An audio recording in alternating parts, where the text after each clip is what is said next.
Whenever we talk about health, there are two very important things that everybody thinks about. One is diet and the other is exercise. But there are so many other neglected aspects of our day-to-day routines which we neglect, which play a major role in having an impact on our health.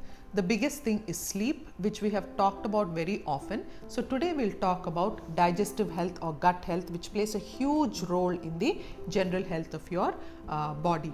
It has such a big role that it can impact things like your arthritis. You can develop several autoimmune disorders because of it, several cancers. So these are all things which are influenced by your gut health. So why gut health? What is the importance of your gut or your digestive system? So we all think that the skin is what has the largest surface area, and the skin is exposed to a lot of external insults. But the surface area of the skin is only about 2 to 3 square meters, as opposed to the surface area of your digestive system, which is anywhere between 20 to 30 square meters. So, and there's a lot of external things which you're putting inside the body, which your digestive system is, encountering every day. So, along with the food, you ingest a lot of bacteria, viruses, fungi, some good, some bad. So, the body, the digestive system or the gut is the one which recognizes which is good for you, which is bad for you, and it retains the good and eliminates the bad. So 80% of the body's humoral immune system, or the ability of the body to fight infections, arises from the gut. And 100% of the body's T regulator cells, which are a type of immune cells, also arise from the gut. So it plays such a huge role in maintaining your immune system or your immunity. So what are the things that you can do to maintain your gut health? The most important thing for you to understand is that there is a connection between your gut, your brain and your nervous system. So this connection is very important to remember. So your body has an autonomic nervous system which has two limbs, the sympathetic and the parasympathetic system. Now the sympathetic system is responsible for your flight and fight response, and your parasympathetic system is responsible for your rest and digest response. So when you eat, you want your body to be in a parasympathetic nervous system aspect. So you have to rest and digest properly. The reason being, there is a nerve called the vagus nerve, which is part of the parasympathetic nervous system, and this vagus nerve is the one which innervates most of the digestive system, and it helps to increase the production of saliva, pancreatic juices, etc., which aid in digestion. So you want your body to be in a parasympathetic mode when you are eating. Most of us, we are either eating on the run, we are eating while we are in the car, or while we are driving, while we are talking on phones, while we are watching television. In fact, we also feed our children food as they are watching television, as they are watching laptop screens. You all must remember that we've always been told, sit down before you eat. Why have we been told this? There is some scientific evidence behind this. The reason being, when you sit and focus on your food and you're sitting in a calm state of mind, your body shifts to the parasympathetic nervous system. So when you are in the parasympathetic nervous system, the body is in a state for it to rest and digest. So the vagus nerve is activated and the gastric juices are all increased, and the body is ready for food to come in and for it to digest this food.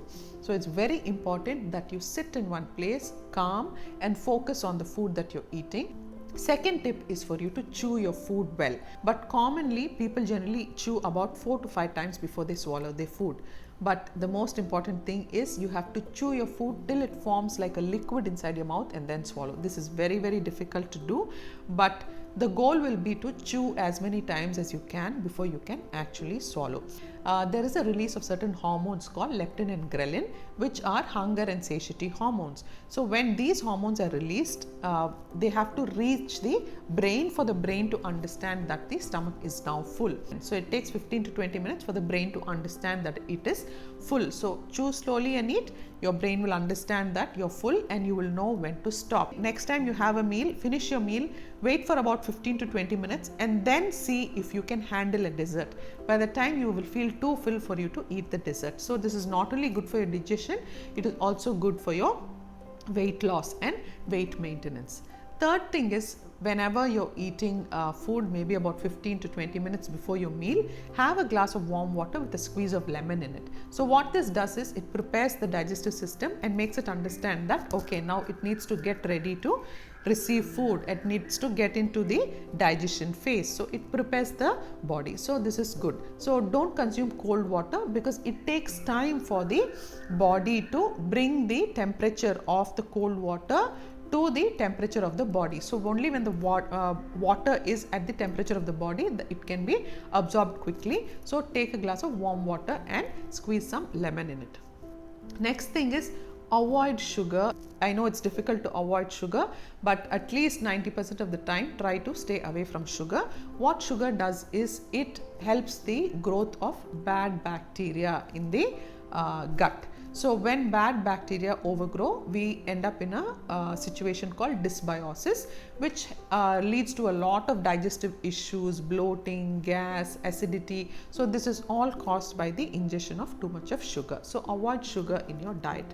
The last thing and very important thing is the inclusion of fermented foods in your diet. Now we've all heard to include lot of kimchi, drink lot of kombucha, include miso. Now these are all things which are popular in the Western world, but being in our own country, there are a lot of foods which are super fermented and they are so good for the gut health, but we have neglected them completely, moving towards the foods which are not available to us, like kombucha and things like that. So there are so many foods in the Indian diet which are fermented and are beautiful for the gut microflora. So reach out for foods such as idli, dosa, dokla, pickles, even our achar pickles, except for the fact that there's a lot of oil in it.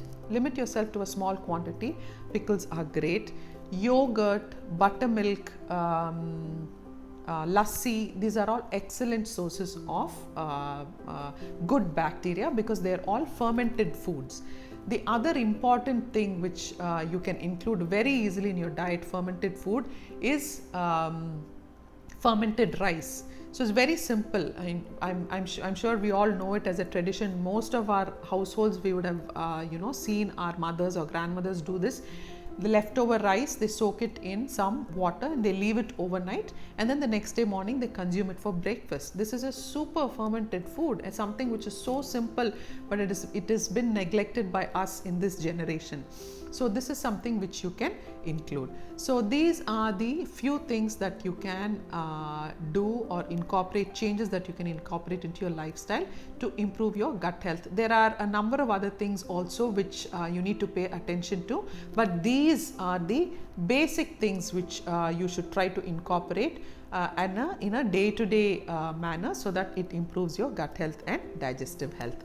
So eat well and rest and digest well and stay healthy and stay safe, guys.